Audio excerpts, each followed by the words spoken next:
இன்னைக்கு நான் உங்களுக்கு என்ன படம் கொண்டு வந்திருக்கேன் அப்படின்னா 2009 இப்ப கொஞ்சம் ஆண்டுகளுக்கு முன்னாடி வெளியான ஐஸ் ஏஜ் அப்படின்ற ஒரு தாறுமாறான படத்தை பத்தி தாங்க பார்க்க போறோம். ஆரம்பத்துல இந்த படத்தோட கதையை சொல்லணும்னா ஒரு 2 நிமிஷம் ஆகும். அதனால நம்ம நேரத்தை வீணடிக்காம டைரக்டா கதைக்குள்ள போயிடலாம். அப்படியே நம்ம வீடியோ பார்த்துட்டு இருக்க எல்லாரும் நம்ம வீடியோக்கு ஒரு லைக் தட்டிட்டு நம்ம சேனலுக்கு ஒரு சப்ஸ்கிரைப் பண்ணுங்க. கூடவே இன்ஸ்டாகிராம் லிங்கே கொடுத்துருக்கோம், மறக்காம ஃபாலோ பண்ணுவாங்க, ஃபாலோ பண்ணிக்கோங்க. இந்த படத்தோட ஸ்டார்டிங் சீன் பார்க்கும்போது கொட்டுற பணியில ஒரு ஆள் மின்சாரத்தை சரி பண்ணிட்டு இருக்காரு.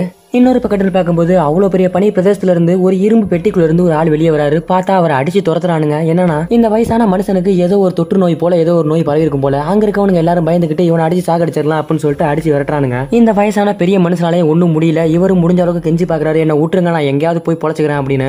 ஆனா அங்க இருக்க ஒருத்தனை பார்க்கும்போது இவளை விடுற மாதிரி தெரியல. இவர் சட்டையை பிடிச்சி வெளியே தள்ளி விடுறான், எங்கேயாவது போய் சாகுடா அப்படின்னு. இந்த மனுஷனும் அவன் தள்ளி விட்ட இடத்துல இருந்து பறந்து போய் ஒரு 10 மீட்டர்ல பொத்துன்னு கீழே விழுக. அவரால் ஒண்ணுமே முடியல, எந்திரிக்கவும் முடியல, பேசவும் முடியல. அந்த நிலைமையிலேயே பாவம் அந்த மனுஷன் கெஞ்சாத கெஞ்சி இல்ல, ஐயா என்னை எப்படியாவது விட்டுருங்க, அந்த பனி பிரதேசம் நான் எங்கேயாவது போய் பொழைச்சுக்கிறேன் அப்படின்னு. பதிலுக்கு இந்த தொப்பி போட்ட பையில உன்னை கொல்லாம விடக்கூடாதா அப்படின்னு சொல்லிட்டு அவரை மிரட்டிக்கிட்டே இருக்கான். பின்னாடி பக்கத்துல பார்க்கும்போது இன்னொரு பைய, ஏயோ உனக்கெல்லாம் அறிவு இருக்காயா, அந்த மனுஷன் தான் அவளை கெஞ்சிறாரு, அவரை விட்டாதான் என்ன அப்படின்னு சொல்லிட்டு அவனும் கேட்க, பதிலுக்கு இவனும் அவனை சேர்ந்துக்கிட்டு மிரட்டுறான், இந்த கிழவனோட நீயும் போய் சாகதாண்டா போற அப்படின்னு சொல்லி. நீ சொல்றதுக்கெல்லாம் ஆமா சொல்லிட்டு இருக்குன்னு ஒன்னும் அவசியம் இல்லை, இந்த கிழவனை நான் கொல்லாம விட மாட்டேன் அப்படின்னு சொல்லிட்டு இவனை மிரட்டிக்கிட்டே இருக்கான். இவனுக்கு 2 பேரும் இப்படியே பேசிக்கிட்டு இருக்கா. இவனு கண்ணை வச்சு குறி வச்சுட்டே இருக்கான். இன்னொரு பக்கம் பார்க்கும்போது அந்த கிழவன் தப்பிச்சு ஓடுறான். கரெக்டா நம்மளால அந்த கண்ணில் பொட்டுன்னு போட பாவம் அந்த மனுஷன் அந்த இடத்துல சொத்துன்னு கீழே விழுந்து இறந்து போயிறாரு. ஏன்னா இவன் சுட்ட வேகத்துக்கு புல்லட் முதுவை பொத்துக்கிட்டு வெளியே போகுது. அதனால அந்த மனுஷனும் இறந்து போயிறாரு. அதை பார்த்த இந்த பயலுக்கு அந்த இடத்துல ரொம்ப வருத்தமா போயிருச்சு. ஏன்னா இவனுங்க அதிக பேரை நிறைய இது மாதிரி தான் கொண்டுட்டு இருக்கானுங்க. பாக்குறவனுங்க எல்லாத்தையும் டப்புன்னு சுட்டு போட்டுறானுங்க. அந்த ஒரு காரணத்தினால இவனுங்க மேல நம்ம ஆளுக்கு ரொம்ப கோவம். ஏன்னா பாக்குறவங்க எல்லாம் சுட்டுட்டு இருந்தா யாருக்கா இருந்தாலும் கோவம் வரந்தாலும் செய்யும். அந்த ஒரு காரணத்தினால சரி இந்த செத்து போன மனுஷனை எவனு கண்டுக்க மாட்டானுங்க அப்படின்னு சொல்லிட்டு இவனே அந்த பாடியை தூக்கி ஓரமா இழுத்து போட்டு அப்படியே போயிடுறான். இன்னொரு பக்கத்துன்னு பார்க்கும்போது அவனுங்களோட லேபுக்குள்ள நம்ம நடந்து போயிட்டு இருக்கான். அந்த லேபை பார்க்கவே கொஞ்சம் பயங்கரமா இருக்கும். ஏன்னா ஒரு பனி பிரதேசத்துக்குள்ள இப்படி ஒரு லேபை பாக்குறது ரொம்ப கஷ்டம் தான். ஏன்னா பனி பிரதேசத்துல இப்படி ஒரு லேபே கிடையாது. ஏன்னா அப்படியே ஒரு லேப் இருந்தாலும் இவனுங்க எப்படி தயாரிச்சிருக்கானுங்கன்னா இந்த பனி மலைகள் எல்லாம் எவ்வளவு குடைய முடியுமோ அதெல்லாம் குடைஞ்சி அதுக்குள்ள ஒரு புதிய லேபை கட்டிருக்கானுங்க. பார்க்கவே ரொம்ப அற்புதமா இருக்கும். இதுவும் என்ன லேப் அப்படின்னா நிறைய விதைகளை வச்சு புது செடிகளை கண்டுபிடிக்கிறது, புது மருந்துகளை கண்டுபிடிக்கிற வேலை தான் இவங்களோட வேலையும். அதே மாதிரி இன்னொரு முக்கியமான விஷயம் என்னன்னா இங்க இருக்கிறவனுங்க எல்லாருமே ஒரு நாள் கூட சூரியனே பார்த்தது கிடையாது. அதனால இவனுங்களுக்கு ரொம்ப ஒரு வருத்தம் என்ன அப்படின்னா இந்த சூரியனை பார்க்காத ஒரு குறை தான். ஏன்னா மனுஷனா பிறந்த எல்லாருமே வாழ்க்கையில ஒரு நாள் ஆச்சு ஒரு சூரியனை பாத்துருவானுங்க. ஆனா இவனுங்க ஒரு தடவை கூட பார்த்தது கிடையாது. அப்படின்னும் போது இதான் கெதின்னு நினைச்சு இவனுங்களும் வாழ்ந்துட்டு வந்துட்டு இருக்கானுங்க. இன்னொரு பக்கத்துல பார்க்கும்போது நம்ம குல்லா போட்ட பைய கூட இன்னொரு ஆள் நின்று பேசிட்டு இருக்காருல, அவர் தான் இந்த டீமுக்கே ஹெட். அவரு நம்ம குல்லா போட்ட பையில பார்த்து என்ன பேசிட்டு இருக்காரு அப்படின்னா, நீ உடனே ஒரு வேலையை செய்யணுப்பா அப்படின்னு கேட்க, நம்மளும் சொல்லுங்க சார் அப்படின்னு சொல்லிட்டு உடனே கேட்கறான். இந்த லேப்ல இருக்க லேடிஸ் அண்ட் ஜென்ட்ஸ் நான் எல்லாத்தையும் பேசணும், கொஞ்சம் கூட்டத்தை போடுப்பா அப்படின்னு சொல்ல, நம்மளும் பதிலுக்கு சரிங்க சார் அப்படின்னு சொல்லிட்டு போறான். நம்மளும் போய் சொன்ன உடனே கூட்டத்துக்கு எல்லாரும் வந்துடுறானுங்க. வந்த உடனே இவன் என்ன சொல்றானா, இங்க பாருங்க மக்களே, நான் உங்கள்கிட்ட ஒரு முக்கியமான விஷயம் சொல்ல போறேன் அப்படின்னு சொல்லிட்டு, என்ன அப்படின்னா நம்ம எல்லா நேரமும் இங்கே இருக்க முடியாது. அப்படியே நம்ம இங்கதான் நிரந்தரமா இருக்கணும்னு ஆசைப்பட்டா நம்மளால உயிரோட கொஞ்ச நேரம் கூட இருக்க முடியாது. ஏன்னா நம்மளை சுத்தி இருக்க பனி அந்த மாதிரி அப்படின்னு சொல்றான். அதனால நம்ம டீம்ல இருந்து நான் ஒரு 3 பேரை செலக்ட் பண்ணி நம்ம ஒரு இடம் கண்டுபிடிக்கிறதுக்காக நாங்க 3 பேர் வெளியே போறோம் அப்படின்னு சொல்ல, அங்க இருந்தவனுங்க எல்லாரும் திருக்காமுறுக்கான்னு முழிக்க ஆரம்பிக்கிறானுங்க. என்னடா இந்த ஆளு இருக்க பிரச்சனை பார்த்தாதுன்னு இன்னொன்னு கொண்டு வந்து விடுறானே அப்படின்னு. ஏன்னா வெளியே பனி அந்த மாதிரி. அங்க இருந்தவனுங்க எல்லாரும் இது எதுவும் நடக்காத விஷயம் போல, சரி போலான்னு தலையை ஆட்டி விடுவோம் அப்படின்னு சொல்லிட்டு, சரி போலாம் சார் அப்படின்னு இவனுங்க எல்லாரும் சொல்றானுங்க. சரி எல்லாம் உடனே தயாராகுங்க அப்படின்னு சொல்றான். எல்லாரும் உடனே ரெடி ஆகுறானுங்க. இவனுங்களும் அந்த இடத்த கண்டுபிடிக்கிறதுக்காக உடனே கிளம்பிடுறானுங்க. வெளியே வந்தா ஒவ்வொருத்தனாலையும் நிக்க முல்ல பனி அந்த மாதிரி பனி. நம்ம எல்லாரும் உயிரோட இருக்கணும்னா போய் தான் ஆகணும், வாங்கப்பா போலாம் அப்படின்னு சொல்லிட்டு எல்லாரும் வேகமா கிளம்பி போயிட்டு இருக்கானுங்க. இப்படி கொட்டுற பனியிலேயே இவங்களால நடக்கவே முடியல. ஏன்னா கால் வைக்கிற இடமெல்லாம் புதையுது. அவ்வளோ பனி எப்படியோ முக்கி தக்கி கொஞ்சமா நகர்ந்து போயிட்டு இருக்கானுங்க. இவனுங்களும் எப்படியோ கொஞ்சமா நகர்ந்து எப்படியோ ஒரு இடத்துக்கு வந்துடுறானுங்க. பார்த்தா ஒரு இடத்துல தண்ணி டேங்க் மாதிரி பெருசா பயங்கரமா இருக்கு. இவனுங்க எல்லாரும் பேன்னு பார்த்துட்டு இருக்கானுங்க. ஏன்னா இவ்வளவு பெரிய பனி பிரதேசத்துல இந்த மாதிரி ஒரு விஷயம் இருக்குன்றது ரொம்ப ஆச்சரியமான விஷயம் தான். அதனால இவனுங்க எல்லாரும் பார்த்துட்டு ரொம்ப ரசிச்சுட்டு நின்றுட்டு இருக்கானுங்க. பதிலுக்கு அவனோட தலைவனும் இப்படியே பார்த்துக்கிட்டே இருந்தா நம்ம பார்த்துக்கிட்டே இருக்க வேண்டியதாப்பா, நம்ம கண்டிப்பா சூரியனை பார்த்தாகணும், நீங்க எல்லாரும் உடனே கிளம்புங்க அப்படின்னு சொல்லிட்டு எல்லாரும் கிளம்ப ஆரம்பிக்கிறானுங்க. அப்படியே போயிட்டு இருக்கானுங்க. அடுத்த அதிசயம் என்னன்னா இவ்வளவு பெரிய பனி பிரதேசத்துல ஒரு அழகான பாலம். இதை பார்த்து ஷாக் ஆகுறானுங்க. எப்படிடா இவ்வளவு பெரிய பனி பிரதேசத்துல இவ்வளவு ஒரு அழகான பாலத்தை கட்டியிருப்பானுங்க அப்படின்னு எல்லாரும் யோசிச்சுக்கிட்டே நடந்து வந்துட்டு இருக்கானுங்க பாலத்துக்கிட்ட. அவனுங்க எல்லாருமா சேர்ந்து நடந்து வந்தவன தான் தெரியுது இந்த பாலத்தை கடந்தாதான் நம்ம போக முடியும் அப்படின்னு. சரி போலான்னு சொல்லிட்டு இவனுங்களும் அந்த பாலத்துல நடந்து வந்துட்டு இருக்கானுங்க. பனி பிரதேசத்துல பாலத்தை பார்க்க கொஞ்சம் அழகா இருந்தாலும் பாலம் ரொம்ப டேமேஜான பாலம் அப்படின்னு சொல்லிட்டு எல்லாரும் கொஞ்சம் பார்த்து வாங்கப்பா அப்படின்னு சொல்லிட்டு இவனுங்களும் பொறுமையா நடந்து வந்துட்டு இருக்கானுங்க. இவனுங்களும் பாலத்துக்கு மேல நின்று சுத்தி முத்தி பாக்குறானுங்க. பார்க்கவே ரொம்ப கவர்ச்சியா இருக்கு. கீழன்னு பார்க்கும்போது ஒரு பெரிய ஒரு 100 அடிக்கு ஆழம் இருக்கும் போல, அவ்வளவு பெருசு இருக்கு. இந்த இடத்துல இருந்து கீழே விழுந்தனா எலும்பு கூட மிஞ்சாது. பாலமும் கொஞ்சம் டேமேஜா இருக்கு. முடிஞ்ச வரைக்கும் எல்லாம் காலை கொஞ்சம் பொறுமையா எடுத்து வச்சு வாங்கணும்னு சொல்லிட்டு எல்லாரும் பார்த்துட்டு இருக்கானுங்க சுத்தி முத்தி. சரி இந்த உடஞ்ச பாலத்தை பார்த்துட்டே இருந்தா பார்த்துட்டே தான் இருக்கணும். சரி எல்லாம் கிளம்புகடா அப்படின்னு சொல்லிட்டு இவனுங்களும் பொறுமையா 3 பேர் நடந்து போயிட்டு இருக்கானுங்க. இந்த பாலத்தையும் கடந்து வந்துடுறானுங்க. கடந்து வந்து பார்க்கும்போது தூரத்துல இருந்து பார்க்கும்போது ஏதோ ஒரு மனுஷன் அங்கே செத்து கிடக்குற மாதிரி இருக்கு. இவனுங்களும் வேக வேகமா கொஞ்சம் பயந்துட்டே நடந்து வரானுங்க. ஏன்னா யாருமே இல்லாத பனி பிரதேசத்துல ஒரு மனுஷன் செத்து கிடக்குறாங்கிறது கொஞ்சம் ஆச்சரியமான விஷயம் தான். இவனுங்களும் பயந்துகிட்டே கிட்ட வந்து பாக்குறானுங்க. பார்த்தா அங்க ஒரு ஜீப்பு ஒரு பனி பிரதேசத்துல முழுகியே கிடக்கு. கூடவே அந்த மனுஷனும் செத்து முடங்கி கிடக்குறான். இவனுங்களும் பாத்துக்கிட்டே இருக்கானுங்க. அவனை பாத்துக்கிட்டு இருந்த கையோட கூடவே அங்க செத்து கிடக்குறான்ல அவனோட கையில பார்க்கும்போது ஒரு கன் இருக்கு. கண்ணை பார்த்தோன்னே இவனுக்கு ரொம்ப ஆச்சரியம். இப்படியேப்பட்ட ஒரு இடத்துல ஒரு மனுஷன் கண்ணோட செத்து கிடக்குறான். இதை பார்த்த இவனுங்களும் என்னடா கண்ணெல்லாம் வச்சிருக்கானுங்க அப்படின்னு சொல்லிட்டு இந்த கண்ணும் தேவைப்படும் அப்படின்னு சொல்லிட்டு கண்ணை எடுத்து கையில வச்சுக்கிறான். சரி இந்த கண்ணு நமக்கு தேவைப்படும், நம்ம இப்போ உடனே இங்க கிளம்பி ஆகணும் அப்படின்னு சொல்லிட்டு எல்லாரும் வேக வேகமா கிளம்ப ஆரம்பிக்கிறானுங்க. கடைசியா ஒரு பையனும் அவனை பார்த்துக்கிட்டே போறான். இவனுங்களுக்கும் நடந்து ரொம்ப டயர்ட் ஆயிடுச்சு. போற பக்கத்து எல்லாமே பெரிய பெரிய மேடு. அப்படியே இன்னொரு ஆச்சரியமான விஷயம் என்னன்னு பார்த்தோம்னா இந்த பனி பிரதேசத்துக்குள்ள ஒரு ஹெலிகாப்டரும் கிடக்குது. கடந்ததோட உடஞ்சு ரொம்ப பாலடைஞ்சு கிடக்குது. இவனுங்களும் அதுக்கு பின்னாடி நடந்து வந்துட்டு இருக்கானுங்க. இவனுங்களும் என்னையா இது பார்க்கவே ரொம்ப சூப்பரா இருக்கு அப்படின்னு சொல்லிட்டு பக்கத்துல இருக்க கதவை திறந்து வேகமா உள்ள போய் பாக்குறானுங்க. யோ ரொம்ப சூப்பரா இருக்கியா வாயான்னு சொல்லிட்டு பாக்குறானுங்க. அதுக்குள்ள ரொம்ப அழகாவும் ரொம்ப கவர்ச்சியாவும் இருக்கு. ஏன்னா அது ஒரு சேஃப்டியான இடம்னு சொல்லலாம். அதை பார்க்கவே அழகா இருக்குன்னு சொல்லிட்டு எல்லாரும் உள்ள போய் பார்த்துட்டு இருக்கானுங்க. உள்ள போய் பார்த்தா ஒரு 5 குடும்பம் தங்கலாம் போல அந்த மாதிரி இடமும் இருக்கு. பார்க்கவும் ரொம்ப அழகா இருக்கு. இவனுங்களும் சுத்தி முத்தி பார்த்துட்டு சந்தோஷப்படுறானுங்க. இவ்வளவு பெரிய பனி பிரதேசத்துலயும் நம்மளுக்கு ஒரு அழகான இடமும் கிடைச்சிருக்கு. கிடைச்சது இல்லாம அதுக்கு கூடவே ஒரு கதவும் இருக்குப்பா, நல்ல வேலை சேஃப்டியா உள்ள இருக்கலாம் அப்படின்னு சொல்லிட்டு சந்தோஷப்படுறானுங்க. இன்னைக்கு ஒரு நாள் நம்ம எல்லாரும் இங்கதான் ரெஸ்ட் எடுத்தாகணும். ஏன்னா நமக்கு வேற இடமும் கிடையாது, இதை விட சேஃப்டியான இடமும் கிடைக்காது அப்படின்னு சொல்லிட்டு அன்னைக்கு ஒரு நாள் நைட் இங்கதான் தங்குறானுங்க. மறுநாள் காலையிலன்னு பார்க்கும்போது இவங்களுக்கு பக்கத்துல இருக்க ஒரு இடத்துல ஒரு தீவையும் பாக்குறானுங்க. அந்த தீவை பார்க்கும்போது ரொம்ப அழகா இருக்கு. ஏன்னா அது ஒரு ஃபேக்டரி மாடல்ல இருக்கு. அதுக்குள்ளே மனுஷனுங்க இருக்கானுங்க என்னன்னு தெரியல. இவனுங்க ரொம்ப ஆர்வமா போறானுங்கன்றதை விட கொஞ்சம் பயந்துகிட்டே தான் போறானுங்க. ஏன்னா இந்த ஃபேக்டரியை பார்க்கும்போது அப்படிதான் இருக்கு. இவனும் கொஞ்சம் நடந்து போயிட்டே இருக்கான். திடீர்னு கீழே அவன் கண்ணில் ஏதோ படுது. கீழே பார்த்தா அவ்வளவு ரத்தம் கொட்டி கிடக்கு. இவ்வளவு பனிலேயே அந்த ரத்தம் கொட்டி நல்லா உறைஞ்சு கிடக்கு. இதை பார்த்த இவனுங்க பொறுமையா கால் எடுத்து வைக்கிறானுங்க. என்னடா இவ்வளவு ரத்தம் கிடக்கு அப்படின்னு. இன்னொரு பக்கத்துன்னு பார்க்கும்போது நேரம் ஆக ஆக இவனுங்களுக்கு கொஞ்சம் பயமும் அதிகமாகுது. ஏன்னா போற இடமெல்லாம் ரத்தம் செத்து கிடக்குறது அந்த மாதிரியே இவனுங்க கண்ணில் படுது. ஏன்னா இதெல்லாம் மனுஷனுங்க பண்ற வேலையா இல்லனா விலங்குகள் இருக்கா இல்ல பேய் பிசாசு இருக்கான்னு அப்படின்னு சொல்லிட்டு இவனுங்க பயந்துகிட்டே இருக்கானுங்க. இந்த குல்லா போட்டிருக்க பையலுக்கு கையும் ஓடல காலும் ஓடல. கூடவே அவன் ஃப்ரெண்டும் பார்த்துட்டு என்னடா அது இப்படி ஒரு விஷயம் நடந்திருக்கு அப்படின்னு சொல்லிட்டு முழிச்சுக்கிட்டே இருக்கானுங்க. சரி இதை பார்த்துக்கிட்டு இருந்தா நம்ம சூரியனை பார்க்க முடியாது. நமக்கு ஆப்போசிட்ல ஒரு ஓட்ட மாதிரி தெரியுது, ஏதோ ஒரு உலகம் இருக்க மாதிரியே தெரியுது, வாங்க போய் பார்ப்போம் அப்படின்னு சொல்லிட்டு எல்லாம் போய் பாக்குறானுங்க. அந்த ஓட்ட வழியா எட்டி பாக்குறானுங்க. அவனுக்கு கண்ணுக்கு ஒண்ணுமே தெரியல. ஏன்னா ஆயிரக்கணக்கான அடி ஆழத்துல இருக்கும் போல. இவனுங்களும் பார்த்துக்கிட்டே நிக்கிறானுங்க என்னடா பண்ணலாம் அப்படின்னு. சரி இதோட நம்ம ஆழத்தை எவ்வளவு கண்டுபிடிக்கலாம் அப்படின்னு சொல்லிட்டு அது ஆழத்தை கண்டுபிடிக்கிறதுக்காக நெருப்பை கொளுத்தி உள்ள போறானுங்க. எவ்வளவு தூரம் அந்த நெருப்பு போகுதுன்னு பாருங்க. கிட்டத்தட்ட ஆயிரக்கணக்கான அடி பள்ளத்துல இருக்கும் போல. நெருப்பு போட்டா போய்கிட்டே இருக்கு. இவனுங்களும் இவ்வளவு நெருப்பு போகுது, சரி உள்ள போவோம் அப்படின்னு சொல்லிட்டு ஏதோ யோசிச்சுட்டு நிக்கிறானுங்க. இந்த ஆழத்தெல்லாம் பார்த்தா நம்ம கொஞ்சம் கூட சூரியனை பார்க்க முடியாது அப்படின்னு அவன் பாஸ் அவனுங்களுக்கு ரொம்ப நம்பிக்கை கொடுக்குறான். சரி எல்லாரும் உள்ள போலாம் அப்படின்னு சொல்லிட்டு அந்த படிக்கட்டுல இறங்குறானுங்க. கூடவே இந்த படிக்கட்டு இரும்பு கம்பி கொஞ்சம் வீக்கா இருக்கு, எல்லாரும் பார்த்து கொஞ்சம் பொறுமையா வாங்கப்பா அப்படின்னு சொல்லிட்டு பொறுமையா இறங்கி வந்துட்டு இருக்கானுங்க. இவனுங்களும் ஒரு வழியா உள்ள இறங்கிறானுங்க. உள்ள இறங்கி பார்க்கும்போது ஒரு உலகமே இருக்கும் போல. அவ்வளவு ஆச்சரியமான விஷயங்கள்லாம் நிறைய இருக்கு. அப்படி என்ன ஆச்சரியமான விஷயம் தானே கேக்குறீங்க. ஏன்னா இவனுங்க கீழே இறங்கின உடனே ரத்தம் தான் கொட்டி கிடக்கு. பார்த்த உடனே இவனுங்க என்னடா பாக்குற இடம்லாம் ரத்தமா இருக்குன்னு சொல்லிட்டு பாக்குறானுங்க. இன்னொரு பக்கத்து அந்த ரத்தத்துன்னு பார்க்கும்போது அந்த ரத்தம் கொஞ்சம் ஈரமாவே இருக்கு, இன்னும் கொஞ்சம் கூட காயில, இப்பதான் எவனை வெட்டி போட்டுருப்பானுங்க போல அப்படின்னு நினைச்சிட்டு பாத்துட்டு இருக்கானுங்க. இந்த இடமும் கொஞ்சம் ஆபத்தான இடமா தான் இருக்கும் போல, நீங்க எல்லாரும் கொஞ்சம் பார்த்தே வாங்கப்பா அப்படின்னு சொல்லிட்டு லைட் அடிச்சுட்டு பொறுமையா வரானுங்க. லைட் அடிச்சுட்டு பொறுமையா வரதை விட இவனுங்களுக்கு ஃபுல்லாவே இருட்டா தான் இருக்கு. அதை பார்த்த இவனுங்களுக்கு பயம் கூட கொஞ்சம் ரொம்ப அதிகரிக்குது. ஏன்னா சுத்தி முத்தி ஒரு லைட்டு கூட இல்ல, ஒரு சுவிட்ச் போர்டும் இல்ல, வெறும் கை லைட் வச்சுட்டே அலையிறானுங்க. அவனுங்களோட கூட வந்த வேற புலம்பிக்கிட்டே வந்திருக்கான். ஏன்னா பாஸ் நம்ம வந்தது முக்கியம் இல்ல, நம்ம உயிரோட திரும்ப போகணும் அப்படின்னு சொல்லிட்டு சுத்தி முத்தி பொறுமையா பார்த்து போயிட்டு இருக்கானுங்க. போயிட்டு இருந்த வாக்குல திடீர்னு ஒரு செவுத்தையும் பாக்குறானுங்க. அந்த செவுத்துல பார்க்கும்போது ரத்தம் மாலை மாலையா கொட்டி கிடக்கு. எவனோ செவுத்தோட வச்சு அடிச்சிருப்பானுங்க போல. அந்த மாதிரியே இருக்கு பார்க்க. ஒரு கட்டத்துக்கு மேல இவனுங்களாலையும் தாக்கு பிடிக்க முடியல. அவனுங்க பாஸ்ட்டை எப்படியாவது உண்மையை சொல்லிடலாம் அப்படின்னு சொல்லிட்டு சொல்லிடுறானுங்க. பாஸ் எனக்கு கொஞ்சம் பயமா இருக்கு, நம்ம இந்த இடத்த விட்டு போயிடலாம், நம்ம அங்கேயே இருந்துக்கலாம் அப்படின்ற மாதிரி பேசுறானுங்க. அந்த ஆளு இவனுங்க சொல்றத கொஞ்சம் கூட காதுல வச்சுக்காம கொஞ்சம் கொஞ்சமா பார்த்து நடந்து போயிட்டு இருக்காரு. இவனும் பின்னாடியே டார்ச் அடிச்சுட்டே போயிட்டு இருக்கான். எவனாச்சும் வந்துட போறான்டா அப்படின்ற ஒரு காரணத்தினால இவனுங்க நடந்து போயிட்டே இருக்கானுங்க. போயிட்டே இருக்க திடீர்னு அவனுக்கு ரைட் சைடுல ஒரு சவுண்ட் கேக்குது. என்னடா அப்படின்னு சொல்லிட்டு அந்த கதவை தட்டி பாக்குறானுங்க. உள்ள யாரோ ஒரு மனுஷன் அழுதுகிட்டே இருக்கான். பின்னாடி இருந்த 2 பயலுக்கும் பயம் அதிகமாகுது. ஏன்னா யாருமே இல்லாத இடத்துல ஒரு மனுஷன் அழுகிற சவுண்ட் மாதிரி கேக்குது அப்படின்னு சொல்லிட்டு பின்னாடி 2 பேரும் கொஞ்சம் தள்ளி போய் டார்ச் அடிக்கிறானுங்க. அங்க இருக்கிற கதவை நான் தான் திறப்பேன் அப்படின்னு சொல்லிட்டு அவங்களோட முதலாளி அந்த கதவை திறக்க போறாரு. அவரும் கிட்ட போய் பொறுமையா திறந்து பாக்குறாரு. இவனுங்களும் அந்த கதவை உடச்சுக்கிட்டு உள்ள போய் பாக்குறானுங்க. ஏதோ ஒரு உருவம் மட்டும் படுத்திருக்கு, அழுக சவுண்ட் கேக்குது. கிட்ட போய் பாக்குறானுங்க. இவனுங்களும் என்னடா அது அழுக சவுண்ட் எல்லாம் கேக்குது அப்படின்னு கிட்ட போய் பாக்குறானுங்க. ஒரு துணியை போட்டு மூடி இருக்கா. அந்த துணியை எடுத்து விட்டு பார்த்தா அதுக்குள்ள ஒரு மனுஷன் உயிரோட இருக்கான். இவனுங்க எல்லாரும் ஷாக் ஆகுறானுங்க. அந்த பயபுல எந்திரிச்சு கத்த ஆரம்பிக்க இவனுங்க எல்லாத்துக்கும் திடுக்குன்னு பயமாயிருச்சு. அந்த பயபுல எதுக்காக பயப்படுறானா, இவனுங்க கையில கன் வச்சிருக்கத பார்த்துட்டு என்ன சுட்டாதீங்கன்னு கத்தி கதறி அழுகுறான். பதிலுக்கு அவனுங்களும் அவனோட மூஞ்சில அடிச்சு நீங்க எதுவும் பயப்படாதீங்க, உங்களை காப்பாத்துறதுக்காக தான் நாங்க வந்திருக்கோம் அப்படின்னு சொல்லிட்டு அவருக்கு அட்வைஸ் பண்றானுங்க. சரி அதெல்லாம் இருக்கட்டும், நீங்க எதனால இப்படி ஆயிட்டீங்க, எத்தனை நாளா இங்க இருக்கீங்கன்னு கேட்க அந்த ஆளு பயத்துல வாயை பொழந்துகிட்டே நிக்கிறான். எனக்கு ஒண்ணுமே புரியலடா அப்படின்ற மாதிரி. அப்பதான் அந்த ஆளு சொல்றான், நான் கிட்டத்தட்ட இங்க ஒரு 3 மாசமா இருக்கேன், குடிக்க தண்ணி கூட கிடையாது, சாப்பிட சாப்பாடும் கிடையாது, ரொம்ப பசியிலே வாடிட்டு கிடக்குறேன் அப்படின்றான்.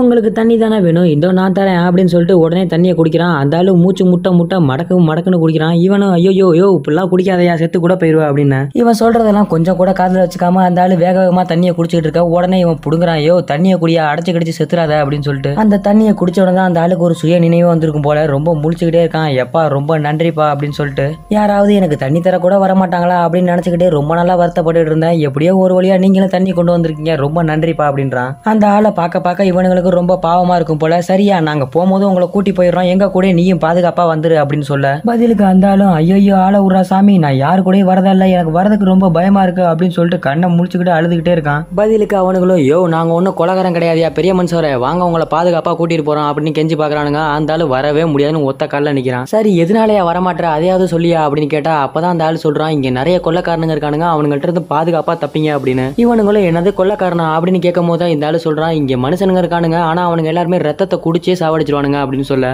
இவனுங்க எல்லாருக்குமே ரொம்ப பயமா போயிருச்சு. இவனடா ரத்தங்கத்தன்னு சொல்றானே அப்படின்னு சொல்லிட்டு இருட்டுக்குள்ள எவனாச்சும் இருப்பானா அப்படின்னு சொல்லிட்டு லைட்டையும் எடுத்து அடிச்சு பாக்குறானுங்க. இவனுங்க லைட் அடிச்சு கண்ணு கேட்டின வரைக்கும் பார்த்த வரைக்கும் ஒண்ணுமே தெரியல. ஆனா அந்த இடத்த சுத்தி திடுபுடுன்னு ஏதோ சவுண்ட் கேட்டுட்டு இருக்கு. அதை மட்டும் இவனுங்க வாட்ச் பண்றானுங்க. அந்த சமயத்துல தான் அங்க இருந்த ஆளு திடீர்னு ஒரு லேப்டாப் ஆன் பண்ணி காமிக்கிறான். இங்க பாருங்க, இதான் நான் கண்டுபிடிச்ச கண்டுபிடிப்பா அப்படின்னு சொல்லி. ஆளு பார்க்க உடம்புலதான் கொஞ்சம் வீக்கானவனா இருந்தாலும் மூளையிலன்னு பார்க்கும்போது ரொம்ப திறமையான ஆளு போல. அவன் பின்னாடியே பாருங்க அந்த டவரையும் காமிக்கிறான். என்ன டவர் அப்படின்னா, ஆரம்பத்திலே இவனுங்க நுழையிறதுக்கு முன்னாடியே ஒரு டவரை காமிச்சானுங்களே, அந்த டவர் தான் இவன் ஏதோ வச்சு ஆராய்ச்சி பண்ணியிருக்கான். அதையும் பார்க்கும்போது இவனுங்களுக்கு நிறைய விஷயம் தோணுது. ஏன்னா இந்த மொட்டை பைய பார்க்க தான் கொஞ்சம் கிறுக்குமா இருக்கான், எல்லா வேலையும் தெரியும் போல அப்படின்னு சொல்லிட்டு இவனுங்களும் இந்த லேப்பை ஊத்து பார்த்துட்டு இருக்கானுங்க. இந்த மொட்டை தலையனும் எதை பத்தி ஆராய்ச்சி பண்ணி எடுத்திருக்கானா, இந்த பனி பிரதேசத்துல எப்படிலாம் செடியை வளர வைக்கலாம் அப்படின்றத பத்தி தான் எடுத்திருக்கான். இவனுங்கள்ட்ட செடியோட விதை இருக்கு, ஆனா அது இவன்ட்ட இல்ல. அப்படியே அந்த வீடியோலன்னு பார்க்கும்போது அந்த மொட்டை தலையனும் சொல்லியிருப்பான், என்கிட்ட விதை தான் இல்லாம இது எல்லாமே இருக்கு, என்கிட்ட களிமண் கூட இருக்கு அப்படின்னு சொல்லி அந்த வீடியோலே காமிச்சிருப்பான். இவனுங்களும் அதெல்லாம் ஊத்து பார்த்துருக்கானுங்க. ஆகா, நம்ம கிட்ட விதை இருந்துச்சு, ஆனா இவன்ட்ட மண் இருக்கு, ஆனா நம்ம 2 பேரும் சேர்ந்து இருந்தா ஏதாச்சும் ஒன்று சாதிச்சிருக்கலாம் அப்படின்னு சொல்லி பாக்குறானுங்க.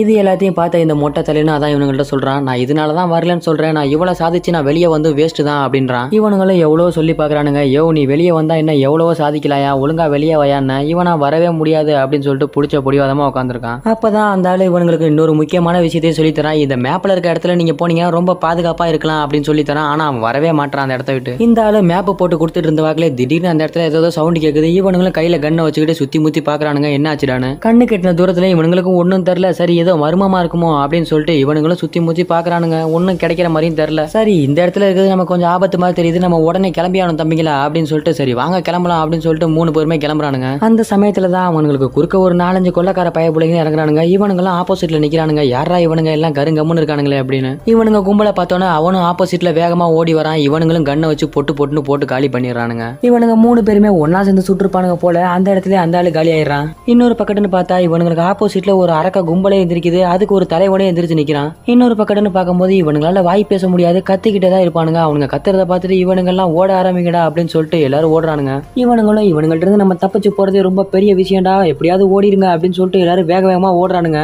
ஓடிக்கிட்டே இருந்த வேகத்துல திடீர்னு அந்த இடத்துல நின்று ஒரு பாமையும் வைக்கிறானுங்க. பாமை போட்டு எப்படியாவது ஓடிடலாம்டா அப்படின்னு சொல்லிட்டு வேக வேகமா ஓடுறானுங்க. அந்த பாமை போட்டு இவனுங்க கொஞ்சம் தூரம் தான் ஓடி வரானுங்க. பாம்பு வெடிச்சு செதறிது, அந்த இடமே தாறுமாறு ஆயிடுது. அதுல கூட வந்த ஒருத்தன் மட்டும் இறந்து போயிடுறான். ஏன்னா இவனுங்க வந்ததே 3 பேர் தான், அதுலயும் ஒருத்தன் போயிட்டான். அந்த மன வருத்தத்தோட இவனுங்களும் எப்படியாவது தப்பிச்சிடலாம்டான்னு சொல்லிட்டு ஓடி போயிட்டு இருக்கானுங்க. தப்பிச்சு உயிர் பிழைக்கிறதுக்காக இவனுங்க வந்த இடத்துக்கே போயிடறானுங்க. வந்த இடத்துல பார்க்கும்போது ஒரு ஏணி வழியா இறங்கினானுங்கல்ல, அந்த ஏணி வழியாவே திரும்பி ஏறி தப்பிச்சிடலாம்டா அப்படின்னு சொல்லிட்டு வேக வேகமா ஏறானுங்க. இன்னொரு பக்கத்துன்னு பார்க்கும்போது அந்த கும்பல்ல இருந்து வந்த ஒருத்தன் மட்டும் இவனுங்களை பாத்துறான். அவனே இவன் கண்ணை வச்சு சுட்டு பாக்குறான். அவனை சுட முடியல, எப்படியாவது வரலாம்டான்னு சொல்லிட்டு அவனும் வரான். அவனும் இவனுங்க கிட்ட நெருங்க நம்மாலு போட்டு அவனை போட்டுறான். அங்கேயே ஒருத்தன் கைமாயிடுறான். அவனும் செத்துட்டான் போல. அவனோட அவ்வளவுதான் சொல்லிட்டு இவனும் டார்ச் அடிச்சு பாக்குறான். அங்க பார்த்தா ஒரு கும்பலே நிக்கிறானுங்க. இவனுங்களை கொல்லாம விட மாட்டானுங்க போல, வெறித்தனமா தேறானுங்க. இந்த கும்பலை பார்த்தா இவனுங்க 2 பேரும் பயத்திலே பார்த்துட்டு இருக்கானுங்க, என்னடா இவ்வளவு பேர் இருக்காங்களே அப்படின்னு. இவனுங்கள்ட்ட இருந்து நம்ம தப்பிக்கலன்னா இன்னைக்கு நம்ம அவ்வளவுதான்டா அப்படின்னு சொல்லிட்டு அந்த இரும்பு ஏணி படிக்கட்டுல ஏறிக்கிட்டே இருக்கானுங்க. அது கிட்டத்தட்ட 1000கணக்கான அடியில இருக்கும் போல. ஒரு வழியா அந்த குகையை விட்டு இவனுங்களும் முண்டி தண்டி வெளியே வந்துடுறானுங்க. பாருங்க, பார்க்க எவ்வளவு சின்னதா இருக்கானா, கீழே பார்க்கும் போது ஒரு சுரங்க உலகமே இருக்கு. இந்த குகையை விட்டு வெளியே வந்த இவனுங்களும் ஒரு நெருப்பு வெடியை உள்ள போட்டு வருவானுங்க. போட்டா கீழே ஒரு உலகமே இருக்கு, கண்டிப்பா அழிஞ்சிடும் அப்படின்னு சொல்லிட்டு பத்த வச்சு உள்ள போட்டு விட்டு ஓட ஆரம்பிக்கிறானுங்க. இவனுங்க கொஞ்சம் தூரம் ஓடினதுமே அந்த இடமே வெடிச்சு செதறுது. அந்த பனிக்கட்டியோட இந்த படத்துல மியூசிக் கொடுத்துருந்தானுங்க பாருங்க, அவ்வளவு ஒரு தரமா இருந்துச்சு. கூடவே இவனுங்க வச்சிருக்க வெடியும் செம்ம பவரா இருக்கும் போல. வெடிச்ச உடனே அந்த இடமே சில்லா போயிருது. இவனுங்களும் தப்பிச்சு ஓடுறதுக்காக என்னென்ன பண்ணிட்டு இருக்கானுங்க. இவனுங்களும் கொஞ்சம் தூரத்துல வந்து நின்று பாக்குறானுங்க. எனக்கு தெரிஞ்ச அந்த கும்பல்லாம் கண்டிப்பா காலியா இருப்பானுங்க. இதுக்கப்புறம் நம்ம கொஞ்சம் சந்தோஷமா வீட்டுக்கு போலாம் அப்படின்னு சொல்லிட்டு அதை பார்த்துக்கிட்டே நிக்கிறானுங்க. சரி, நம்ம 2 பேர் தான் இருக்கோம், எப்படியாவது நம்மளாவது தப்பிச்சு வீட்டுக்கு கிளம்ப பார்ப்போம் அப்படின்னு சொல்லிட்டு இவனுங்க 2 பேரும் பொறுமையா அந்த பனிக்கட்டில நடக்க முடியாம நடந்து போயிட்டு இருக்கானுங்க. போயிட்டு இருக்க வழியில தான் இவனுங்களுக்கு ஞாபகம் வருது. அந்த உடஞ்சு போன அந்த பிளைட்டை பாக்குறானுங்க. இதுக்குள்ள நம்ம தங்கிடலாம்டா அப்படின்னு சொல்லிட்டு அங்க இருந்த கதவை ஒருத்தன் போய் வேகமா திறக்க, சரி இதுக்கு உள்ள இருந்தா கொஞ்சம் பாதுகாப்பா இருக்கும் அப்படின்னு சொல்லிட்டு இவனுங்களும் வேகமா உள்ள போயிட்டு 2 பேரும் கதவை இழுத்து சாத்திக்கிறானுங்க, எந்த பனியும் உள்ள வரக்கூடாதுன்னு. இன்னொரு பக்கத்து என்ன யோசிக்கிறானுங்கன்னா, நம்ம வீட்டுக்கு போறது கடைசி 2 பேர் தான் இருக்கும். அந்த யார் 2 பேர்னா அந்த லேபோட கோச்சும் அவனுக்கு கூட வேற செய்யற ஒரு குல்லா போட்ட பையலும் இருக்கான். இவனுக்கு என்னன்னா, அவனுங்கள்ட்ட இருந்து தப்பிச்சு வந்ததை விட ஒருத்தனை பறி கொடுத்துட்டமேடா அப்படின்னு சொல்லிட்டு அந்த கோச்சு ரொம்ப வருத்தப்படுறாரு. எனக்கு ரொம்ப வருத்தமா இருக்கு தம்பி அப்படின்னு. பதிலுக்கு அந்த குல்லா போட்ட பையலும் அவர்கிட்ட சொல்றான், நீங்க எதுவும் வருத்தப்படாதீங்க சார், நம்ம தப்பிச்சு வந்தது பெரிய விஷயம், நம்மளாச்சும் எப்படியாவது தப்பிச்சு வீட்டுக்கு போயிடணும் அப்படின்னு சொல்லிட்டு ரொம்ப வருத்தப்படுறான் இவனும். மறுநாள் காலையிலே ஆயிருது. காலையிலன்னு பார்க்கும்போது அது காலையிலன்னு சொல்ல முடியாது, ஃபுல்லா பனி தான். அது என்ன நாள் அப்படின்னு கண்டுபிடிக்க முடியாது. இவனுங்களும் பைனாகுலர்லாம் வச்சு தேடி பாக்குறானுங்க. என்ன அப்படின்னா, நம்ம வீட்டுக்கு போற தீவை எப்படியாவது கண்டுபிடிக்கணும்டா அப்படின்னு சொல்லிட்டு பைனாகுலர் வச்சு தேடிட்டு இருக்கானுங்க. எல்லாமே புகை மூட்டமா தெரியுது ஃபுல்லா இவனுங்களுக்கு. இவனும் விடாம அந்த தீவு எதுவும் தெரியுமா அப்படின்னு உத்து பார்த்தா அங்க ஒரு படையே வந்துட்டு இருக்கானுங்க இவனுங்களை கொல்றதுக்காக. இவனுங்களை கொல்றதுக்காகவே இல்ல, இவனுங்களை நாட்டை கொல்றதுக்காகவே வந்துட்டு இருக்கானுங்க. அதை பார்த்த இந்த குல்லா போட்ட பைய, ஐயோ சார் நம்ம செத்தோம், நம்மளை கொல்றதுக்காக ஒரு கூட்டமே வந்துட்டு இருக்கானுங்க அப்படின்னு சொல்லிட்டு ரொம்ப ஷாக் ஆகி பார்த்துட்டு நிக்கிறானுங்க. அப்பதான் இந்த லேபோட கோச்சுக்கு ரொம்ப பயம் வருது. நம்ம தான் பாம்பெல்லாம் வச்சோமே, இவனுங்க சாவலையா அப்படின்னு சொல்லிட்டு நம்மளும் எப்படியாவது இவனுங்கள இருந்து தப்பிச்சிடலான்னு பார்த்தா அவனுங்களும் விடுற மாதிரி தெரியல, நம்மளும் இந்த இடத்த விட்டு தப்பிக்கிற மாதிரி தெரியலன்னு சொல்லிட்டு அந்த ஆளு அந்த இடத்துல ரொம்ப வருத்தப்படுறாரு. போக போக அவனுங்களும் கிட்ட நெருங்கி வந்துடுறானுங்க. எப்படியாவது நம்ம தப்பிச்சு ஓடிடலான்னு சொல்லிட்டு இவனுங்க 2 பேரும் உயிரை கையில புடிச்சிட்டு ஓடிட்டு இருக்கானுங்க. நம்ம ஆளுங்க 2 பேரும் 4 ஸ்டெப் வைக்கவங்களையும் இவனுங்க 10 ஸ்டெப் வைப்பானுங்க போல, பறந்து பறந்து ஓடியாரானுங்க. அவனுங்களும் வரதை பார்த்தா கிட்டத்தட்ட எனக்கு தெரிஞ்சு ஒரு 100 பேர் வருவானுங்க போல. இவனுங்க 2 பேர் தான் இருக்கானுங்க. இவனுங்களால ஒண்ணுமே பண்ணவும் முடியாது. இவனுங்களும் அந்த இடத்த தாண்டறதுக்காக அந்த பழைய பாலத்துக்குள்ளேயே ஓடிட்டு இருக்கானுங்க. பாலமும் ரொம்ப வீக்கான பாலம் வேற. பின்னாடி திரும்பி பார்த்துட்டே ஓடிட்டு இருக்கானுங்க. கீழே பார்த்தா ஒரு பெரிய பள்ளம். அந்த பள்ளத்தை பார்க்காம அந்த ஆளு வேக வேகமா ஓடி போயிட்டு இருக்காரு. திடீர்னு பார்த்தா குறுக்க பள்ளத்தை பார்த்தோன்னா திடீர்னு தாண்டிடுறாரு. தாண்டின வேகத்துக்கு கரெக்டா அந்த பள்ளத்தை தாண்டி கொஞ்சம் விழுந்துடுறாரு. அடுத்ததா இந்த குல்லா போட்ட பையன் வேக வேகமா ஓடி போறான். அவனும் ஓடி போய் அந்த பள்ளத்தை எப்படியோ ஒரு வழியா தாண்டிடுறான். இவனுங்களும் பின்னாடி துரத்தி வந்துகிட்டே இருக்கானுங்க. இவனுங்க 2 பேரும் தப்பிச்சு போன அந்த பாலத்து வழியாவே இவனுங்களும் கண்டுபிடிச்சு கரெக்டா வந்துடுறானுங்க. இவனுங்க 2 பேரும் திரும்பவும் ஒரு பாமை பத்த வச்சு பாக்குறானுங்க. எப்படியாவது இந்த வாட்டியாவது பாமை போட்டு தப்பிச்சிடலாம்டா அப்படின்னு சொல்லிட்டு அந்த பனிக்கு அதுக்கும் அது பத்த கூட மாட்டேங்குது. இவனுங்களும் ஒரு 4-5 வாட்டி ட்ரை பண்ணி பாக்குறானுங்க. அது பத்தவே இல்லை. கடைசியில திடீர்னு பிடிச்சிக்குது. எப்படியாவது ஓடிடலாம்டா அப்படின்னு சொல்லிட்டு பக்கத்துல இருந்த இடத்துல வச்சுட்டு அந்த இடத்த விட்டு ஓட ஆரம்பிக்கிறானுங்க. நேரம் போக போக இந்த கும்பல்ல உள்ளவனுங்க எல்லாரும் இவனுங்க கிட்ட கொஞ்சம் கொஞ்சமா நெருங்க ஆரம்பிக்கிறானுங்க. இவனுங்களாலையும் கொஞ்சம் தப்பிச்சு போக முடியல. ஏன்னா கடைசியில இவனுங்க 2 பேர் தான் இருக்கானுங்க. அந்த ஒரு பயத்திலே இவனுங்க ஓடிட்டு இருக்கானுங்க. இவனுங்களும் வச்ச பாம்புக்கு ஆச்சு அப்படின்னு சொல்லிட்டு பைனாகுலர் வச்சு பாக்குறானுங்க. கடைசியில பார்த்தா அந்த பாம்பு அந்த இடத்துல அணைஞ்சு போயிருக்கு. பக்கத்திலேயே பனி கட்டி இருக்கனால இதை பார்த்து அவனோட பாசம், என்னடா இது இப்படி அணைஞ்சு போயிருச்சு, இதை போய் நான் திரும்ப பத்த வச்சுட்டு வரேன் அப்படின்னு சொல்லிட்டு ஓட பாக்குறான். இந்த ஆளு கையை பிடிச்சிட்டு, சார் அதெல்லாம் பண்ணாதீங்க அப்படின்றான். இவனுங்களுக்கு ஆப்போசிட்னு பார்க்கும்போது இந்த கும்பல் எல்லாமே வேக வேகமா ஓடி வரானுங்க. வரவனுங்க எல்லாரும் இவனுங்கள்ட்ட பக்கத்துல கொஞ்சம் நெருங்கிடுறானுங்க. இதை பார்த்து அவனோட தலைவனும், இந்த பாம்பை போய் நான் பத்த வச்சுட்டு வரேன் இரு தம்பி அப்படின்னு சொல்லிட்டு அந்த இடத்த விட்டு அவனை தட்டி விட்டு ஓட பாக்குறான். இவனும் விடவே மாட்டான். இருங்க சார் அப்படின்னு சொல்லிட்டு, என்னை பத்தி எந்த கவலையும் படக்கூடாது, நீ பயப்படவும் கூடாது, ஏன்னா நீ தைரியமான ஆளு அப்படின்னு சொல்லிட்டு அந்த பையனுக்கு ஆறுதல் சொல்லிட்டு அதை போய் நான் பத்த வச்சுட்டு வந்துடுறேன் அப்படின்னு சொல்லிட்டு வேகமா ஓடி போய் பத்த வைக்க போறான். இவனும் இந்த பாம்பை போன உடனே பத்த வைக்கிறான். பத்த வச்சோன்னா அந்த பாம்பு உடனே பிடிச்சிக்குது. சரி இது தூக்கி போட்டலாம்டா அப்படின்னு சொல்லிட்டு வேகமா தூக்கி போறான். தூக்கி போடக்கூடிய அந்த பாம்பு திடீர்னு அந்த இடத்துல வெடிச்சிருது. அந்த பாம்பு வெடிச்சது இல்லாம அங்க இருந்த பாலம் கூட செதஞ்சு உடஞ்சு விழுந்துட்டு இருக்கு. அங்க இருக்க ஆப்போசிட்ல இருந்த பாதி பேர் காலி ஆயிடுறானுங்க. பாதி பேர் காலியானது பெரிய விஷயம் இல்ல, அந்த மனுஷன் அந்த இடத்துல செத்து போயிடாரு. பாவம் கடைசியில நம்ம அந்த குல்லா போட்ட ஒரு பையதான் இருக்கான். அவனாலையும் ஒன்னும் பண்ண முடியாது. இந்த பாம்பு வச்சு வெடிச்சு செதறின அந்த இடத்துல பார்க்கும்போது அந்த பாலமே 2ஆ போயிருது. கடைசியில எங்கிட்ட ஒரு பாதி அங்கிட்ட ஒரு பாதியா இருக்கு. இங்கிட்டு மக்கள் இருக்கானுங்க, அங்கிட்டு நம்மால ஒரு ஆள் இருக்கான். இதை பார்த்த நம்ம குல்லா போட்ட பையன் அந்த இடத்துல ரொம்ப பதறி போயிடுறான். ஐயோ நம்ம தலைவரும் போயிட்டாரே அப்படின்னு சொல்லிட்டு ஆப்போசிட்ல பார்க்கும்போது இவனுங்க ஒரு 2-3 பேர் இருக்கானுங்க. ரொம்ப பயமாவும் ஆகுது. இவனுக்கு ஆப்போசிட்ல இருக்கவனுங்களும் வேக வேகமா நடந்து வந்துட்டு இருக்கானுங்க. இன்னைக்கு நீயும் மாட்டடா அப்படின்னு சொல்ற மாதிரி இவனுங்க எல்லாத்தையும் பார்க்கும் போதே ரொம்ப கொடூரமா இருக்கானுங்க. கூடவே மிருகம் மாதிரி இருக்கானுங்க. இவன் வந்து பாக்குறான், என்னடா இப்படி ஆயிருச்சு அப்படின்னு. என்ன அப்படின்னா, இவனுக்கு ஆப்போசிட்ல இருக்க பாலமே 2ஆ போயிருச்சு. அதை பார்த்து இந்த மொட்டை பயலுக்கு செம்ம கோவம் ஆயிருச்சு. இன்னைக்கு இவனை கொல்லலாம்னு நினைச்சமே ஒண்ணுமே பண்ண முடியாது அப்படின்னு. இவனுக்கு ஆப்போசிட்ல இருக்க அந்த குல்லா போட்ட பயலும் பாக்குறான், நீ என்ன கொல்லவே முடியாதுடா அப்படின்ற மாதிரி. ஏன்னா இந்த பாலம் தான் 2ஆ போயிருச்சு அப்படின்னு சொல்லிட்டு இந்த மொட்டை பயலும் வேகமா பாக்குறான், உன்னை கொல்லாம விட மாட்டேன்டா அப்படின்ற மாதிரி. இந்த காட்டுவாசி பயலுங்களுக்கு இவன் மேல செம்ம செம்ம வெறி, இவனுங்களை கொல்ல முடியலையா அப்படின்னு சொல்லிட்டு பாலம் வேற ரெண்டா போயிருச்சு, நம்ம எங்கேயும் போகவும் முடியாது அப்படின்னு சொல்லிட்டு எல்லாருமே நின்று பார்த்துட்டு இருக்கானுங்க. இன்னொரு பக்கத்துன்னு பார்க்கும்போது நம்ம குல்லா போட்ட பையன் ஒரு ஆள் மட்டும்தான், அவன் தப்பிச்சு வேக வேகமா ஓடிக்கிட்டு இருக்கான். அவனும் முடிஞ்ச வரைக்கும் எங்கேயாவது போலாண்டா அப்படின்னு சொல்லிட்டு போறான். ஏன் அப்படின்னா அவனுக்கு எந்த பக்கத்து வந்தோம் எந்த பக்கத்து போனோன்றது கொஞ்சம் கூட தெரியல. அவனும் முடிஞ்ச வரைக்கும் எங்கிட்டாவது போலாண்டான்னு சொல்லிட்டு மெதுவா நடந்து போயிட்டு இருக்கான். அப்படியே இந்த படத்தோட கதையை முடிக்கிறானுங்க. என்னடா இந்த கதை ஏதோ மொட்டையா முடியுதே அப்படின்னு நினைக்காதீங்க. இந்த படம் வந்து வெறும் பாகம் 1 தான். பாகம் 2 வந்தோன்னா கண்டிப்பா உங்களுக்கு போடுவோம். 2வது பாகத்தோட ஆரம்ப கதையிலையும் இவன் தான் ஹீரோன்னு நினைக்கிறேன். ஏன்னா இந்த பையன் தப்பிச்சு போறதை பார்த்தா அப்படிதான் தெரியுது. இந்த படத்தை ஆரம்பத்திலிருந்து முழுசா பார்த்தவங்க எல்லாரும் இந்த வீடியோக்கு ஒரு லைக் தட்டி விட்டுருங்க. நம்ம சேனலுக்கு ஒரு சப்ஸ்கிரைப் பண்ணி பக்கத்துல இருக்க பெல் ஐகானை கிளிக் பண்ணி ஆல்ன்ற ஆப்ஷனை கிளிக் பண்ணிக்கோங்க. அப்பதான் நம்ம போடுற வீடியோ உங்களுக்கு நோட்டிபிகேஷனா உடனே வரும். கூடவே இன்ஸ்டாகிராம் லிங்கையும் கீழே கொடுத்துருக்கோம். ஃபாலோ பண்ணாதவங்க மறக்காம ஃபாலோ பண்ணிக்கோங்க. சரி, அடுத்த படத்துல உங்க எல்லாத்தையும் வந்து பார்க்குறேன். Bye bye.